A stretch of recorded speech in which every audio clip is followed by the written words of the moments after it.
What up, family? It is your girl, Miss Neek. Yes, honey, I'm rocking a new look.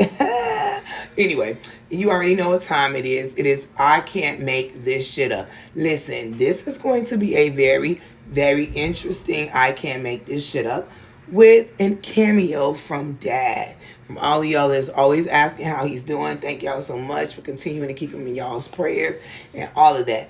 But honey, so we was talking and he was telling me this story, y'all. And child, let me tell you, it was so interesting I had to look it up. Maybe if Daddy ain't tell me what it was, what it is, and what it show was gonna be, I'm telling you. If you ain't already, go ahead and follow me on all these social media platforms, preferably YouTube. Without further ado, here we go with I Can't Make This Shit Up. This, my friends, is the Hutchie Moore story. And I dug a real deep for this story because it's old as hell. Know that I'm only leaking a little bit here. You want to watch the full video? You got to check it out on my YouTube page. Love you. Here we go. He was the craziest man in the early 80s. He went in the courtroom. Now they searchers court. Now they searchers. When you go in the court, back then they want to search people in a wheelchair. So this man had a gun under his leg in a wheelchair. And he went through the guards and everything, went in the courtroom. When they pronounced the sentence, they said they authorized his wife to get a divorce. He took the gun out, shot the judge, shot the state attorney, and he missed his wife. I guess he wanted to shoot her too. When he shot the courtroom, instead of shooting his ass, they caught him. He dropped the gun, said, "I give up," and they arrested him. That's bullshit right nowadays, that'd be dead. Yep, we know he'll be dead. But you also told me because of this case, what happened now? Now they make sure right now, nobody can take nothing in the courtroom. No guns, a fingernail file, or nothing. So specifically because of this incident, y'all, which happened in 1983 in Chicago, that is the reason why there are metal detectors in courthouses today. In the whole country. Throughout the whole country, because of this man. For the record, y'all, his name is Hutchie Moore. Oh, you better know I'm about to bring you some good on this story, y'all. This is a special edition of I Can't Make This Shit Up with Daddy. I can't make this shit up neither. All right, child, so let's go and get into it. You heard what Daddy said, right? I know it sounds crazy as hell, but y'all, I'm trying to tell y'all, here come the receipts. All right, y'all, so child, let me tell you. First of all, the man's name is Hutchie Moore, as you can see above. Y'all, when I tell y'all I dug deep for this information. I'm telling y'all I spent the better part of today and half of yesterday trying to find any information I could about the story. The headlines, as you can see, will pop up, or stories or snippets of the story will pop up. But I couldn't for the life of me find a picture of any of the people. Not Hutchie, not the judge, not the attorney, no one. The only picture I could find was the picture of the judge's wife. Anyway, with that being said, this is what I got for you. Child, Hutchie was 55 years old. What they're not saying is that he was actually an ex-cop. Yeah, you heard that right. He was a former police officer. He was in court, y'all, for divorce. This was divorce court. This was not a criminal trial or anything like this. This was a divorce court. And I guess Hutchie didn't like the fact that his wife was going to get his property shared. Well, just as Dad said, Hutchie had a .38 caliber handgun on him. And basically, child, as you can see, at 11:30 a.m., Judge Henry Gentile denied Moore's motion to dismiss the attorney, Emery Smith, despite the fact that he was willing to withdraw, calling the request a delaying tactic. Moore slowly pulled out a gun and shot Judge Gentile twice in the head. Lord have mercy. James A. and y'all, I don't know how to say that name. Pizarre? Child, I'm sorry. Anyway, the attorney for his ex-wife turned to flee but was shot twice. Both died. The courtroom cleared out while Moore sat patiently in his wheelchair, y'all, waiting to be arrested.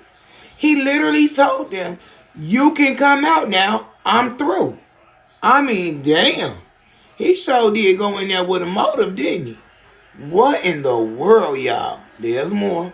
Now, as you may not have seen at the very bottom of that clip, it actually said, to this day, the Daily Center and most civic buildings in downtown Chicago have metal detector securities in place because of this incident. So when Dad said he is the reason why there are metal detectors, he's telling you the truth.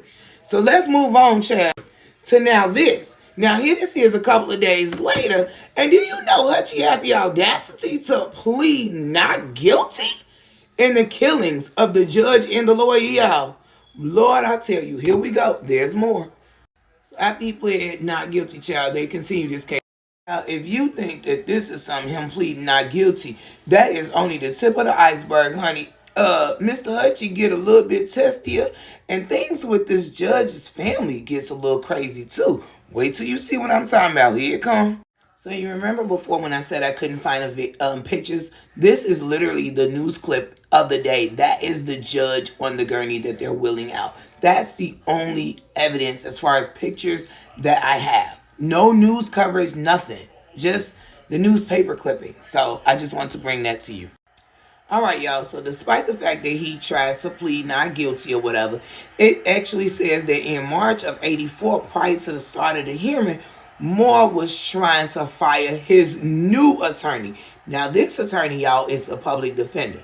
So he basically was saying that he wasn't satisfied with the way the public defender was representing him. So the judge at that point said that you totally have an opportunity to go pro se, which means basically to represent yourself.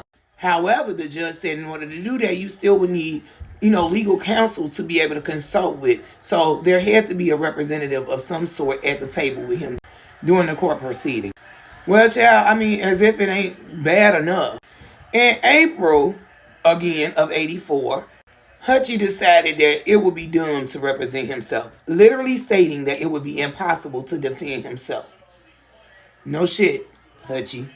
So I'm done talking about him, y'all. Ultimately, as you can see, they ended up convicting him of 2 counts of murder and giving him natural life. I wish I could tell you that this story is over. Only Hutchie's part is. And y'all, as if it wasn't bad enough that this poor woman had to, bury her husband who was murdered in his own courtroom. Chad, Miss old Violetta Gentile was shot during a robbery. So y'all, Miss Violetta actually was wounded by a bullet that struck the left side of her chest at an angle that bounced off her rib and exited through her left arm. I don't know about y'all, but that sounds damn lucky to me. Also, the property manager was wounded as well. So at the time, Mrs. Gentile was 61, and Arthur Schultz, who was the property manager, was 64, and unfortunately, he was shot in the eye. But he was also listed in fair condition. Thank God. But wait, there's more. All right, y'all, I know y'all think I'm lying, but I ain't, I swear. So y'all, James Gentile into law school in the hopes of forging a less strained relationship with his father, right? With the hopes that one day they will practice law together, Unfortunately, James' dreams were shattered, y'all. It says on October 23rd, 1983, as a 26-year-old James Gentile watched with horror as television reports show his mortally wounded father being carried out of the Daily Center on a stretcher. The victim of the disgruntled former Chicago policeman who opened fire in court, killing the judge and James, a lawyer involved in the divorce case. After that, he entered into a state of enduring depression, you all. And it was described that way by James Gentile's lawyer, William Mark. He found relief in alcohol, marijuana, cocaine. He entered into a fascination with guns. Over the next 3 years, Gentile embarked on a self-destructive course that led to his involvement in an attempt to overthrow the government of a South American country, a plot to steal $50,000 from an armored car, and charges that he shot an off-duty Harvey police officer. I mean, I can't make this shit up, y'all. So it goes on to say that James Gentile wept as he was sitting before U.S. District Judge Suzanne Conlon, who imposed a 4-year sentence for plotting the $50,000 armored car theft in 1986 and for lying on his taxes by declaring that the money came from his law practice. Gentile, who was then 34, of Palos Heights, pleaded guilty last month to conspiring to steal the money from an armored car incorporated on August 2nd, 1986. The armored car driver, Leno Reyes, 29, of 5003 West 159th Street, Old Forest, has also been convicted in the theft. Child, this was an inside job.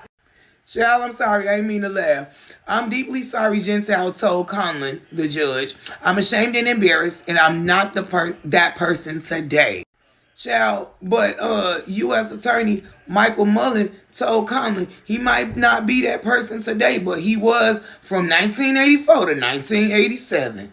And as tragic of a death that Judge Gentile was, it does not excuse his conduct, and I agree. Child, shortly after his father's death, Gentile joined up with two childhood chums, Ronald and Hector Tellez, Mullen said. Ron Tellez is a former Blue Island police officer found guilty of murdering a person for hire. He's serving a life sentence. Oh my God, there's so much more. Although he initially denied any involvement, Gentile later admitted shipping thousands of rounds of ammunition from O'Hare International Airport to New Orleans, where Hector Tellez had gathered a band of 20 former FBI and CIA agents, y'all, in July of 1986 to launch the overthrow of the Suriname government, Mullen said. Gentile also drew up phony bank documents for the group, y'all, to use as a part of their cover in the attempted coup, Mullen said. Among the 20 gathered at an airstrip outside New Orleans, Mullen said, were two current FBI agents and a band of would-be insurgents was arrested. Hector Tellez, convicted in the plot, is serving a prison term. Last year, during the death penalty hearing of Ronald Tellez, Gentile was implicated in a plot to kill his mother, Violetta Gentile, not Miss Violetta, who was wounded along with an employee in a shooting at her Dixmoor trailer courts. However, no one has been charged. Yo, when I tell you I can't make this shit up, yo, I can't make this shit up. There's more. Within weeks of the armored car theft, Gentile's co-conspirators, Reyes, was shot in the chest as he left his apartment. He recovered from his wounds, but never identified the assailant. In sentencing Gentile, Conlon said that although he may be a changed man, his prior conduct constituted a pattern of lawlessness that is unparalleled, honey. Violence has tracked your heels. Conlon also noted that Gentile's remorse for his crimes began only after Reyes began cooperating with the government. Conlon also ordered Gentile to pay restitution of the $50,000 he stole. I'm going to say it one more time, child. I can't make this shit up. Thanks, Dad. I appreciate this story, and I hope I did you some justice. Y'all, if you like this, stick and stay. Subscribe and share. And y'all, I want to hear y'all comments. Baby, I want to know what you liked about this story, what you didn't like about this story, and if you want me to bring more stories like this to you. This was a true throwback from 1983. Wow. See you soon.